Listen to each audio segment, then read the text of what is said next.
Jason woke up to another day. He heard the chirping of birds outside. Leaves were blowing in the gentle breeze. Through his window, he saw his neighbor Alan heading out for a morning run. His wife Anna was still asleep beside him. As he quietly got out of bed, trying not to wake her, he noticed the clock on his nightstand displayed 3:33 a.m. Despite the sun having risen and feeling as though he'd had a full night's sleep, he quietly cursed himself for buying the cheapest clock in the store and got ready for work. His morning routine consisted of a quick shower, a cup of coffee, and a kiss to his still sleeping wife. In his gut, however, something felt a little off. He wasn't sure what it was, but everything just felt slightly out of alignment. He made his way to the garage to start his car, the engine dependably roaring to life with a low rumble. On his drive to the office, he passed familiar sights. The park, where he met Anna, the post office, the gym. As he prepared to turn at the usual place, he stopped for a moment in confusion. The road sign displayed a bizarre street name he'd never seen before. Had they changed it? He tried to recall if he'd taken a wrong turn, but once around the corner things looked normal again. He laughed to himself, but he couldn't shake the unease growing inside. He pulled into his office and parked his car. When he stepped out, he waved to several colleagues and grabbed his briefcase. The sky was a muted shade of grayish blue, casting a pallor over everything. He heard crows cawing overhead and caught a glimpse of something scurrying up a nearby tree. He was sure he'd seen tangled fur and sharp teeth, but it appeared to be just a squirrel. The tree displayed a bloom of dark crimson flowers that contrasted with the dull autumn sky. Inside the office, he got busy with work. To his surprise, his coworker Janice walked by his desk in a blur. He was sure she was still away on vacation. When he asked if she was back early, Janice just laughed and said she wished she could take a vacation, but there was too much work to get done. His friend Bruce confirmed she'd never left. Maybe he'd confused her with someone else. Despite a growing feeling that something was wrong, Jason went on with his day. He was half expecting someone to jump out and shout, "Surprise!" at any moment, revealing that it was all an elaborate prank, but that moment never came. When he arrived back home that evening, he was met with a disconcerting sight. The once familiar living room, adorned with his wife's loving touches and framed photos, was suddenly alien to him. The walls were painted a sickly shade of green, the furniture rearranged in a disorienting pattern that seemed to make no sense.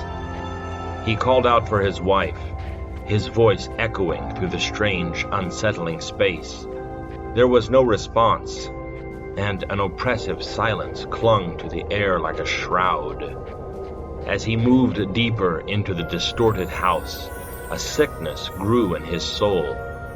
Each room he entered seemed to defy the laws of physics, with perspectives that made no sense and impossible, nightmarish geometries. The kitchen held more horrors. Knives were stabbed into the cutting board, and the refrigerator contained rotting, maggot-infested food, despite having been fully stocked with fresh groceries just the day before.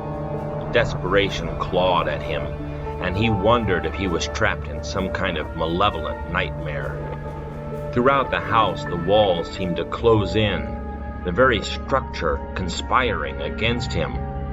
A hallway that should have led to the bathroom now opened into a vast, endless abyss. Jason stared for a terrifying moment into that abyss and thought he perceived tentacled horrors spilling up toward him. With a scream, he slammed the door shut and continued down the hallway. He heard whispers, faint and unintelligible, echoing through the ever-shifting walls. It was as if the house itself were a sentient entity, a malevolent being delighting in his torment. He demanded to know who was there, but got no reply. As he ventured deeper into the house, he noticed that the rooms held fragments of memories. His childhood bedroom, his old school classroom, the hospital where he'd held his newborn child, all were distorted and corrupted by the malevolent influence that seemed to permeate every inch of the house.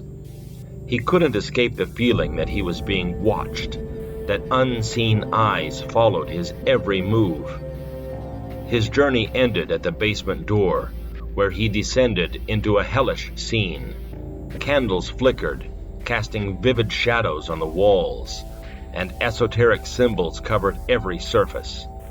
On an altar, he saw his own body, lifeless and pale. His wife stood there, but she was no longer the woman he had kissed goodbye that morning. Her eyes glowed with an unnatural, malevolent light, and she chanted in a language that was utterly incomprehensible.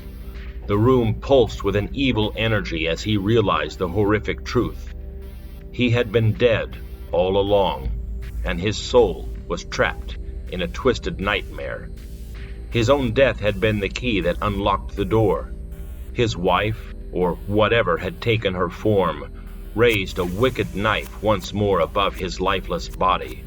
He screamed, the pain of his realization mingling with the fear of his impending doom.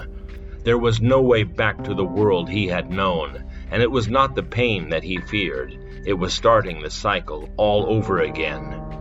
The knife descended, and he writhed in agony, the world around him blurred and distorted, the basement fading away. Death had not been the end, but the beginning of an unending nightmare. Birds chirped outside his window. It was another day, and it seemed it would be a good one. Thanks for listening. See you next time.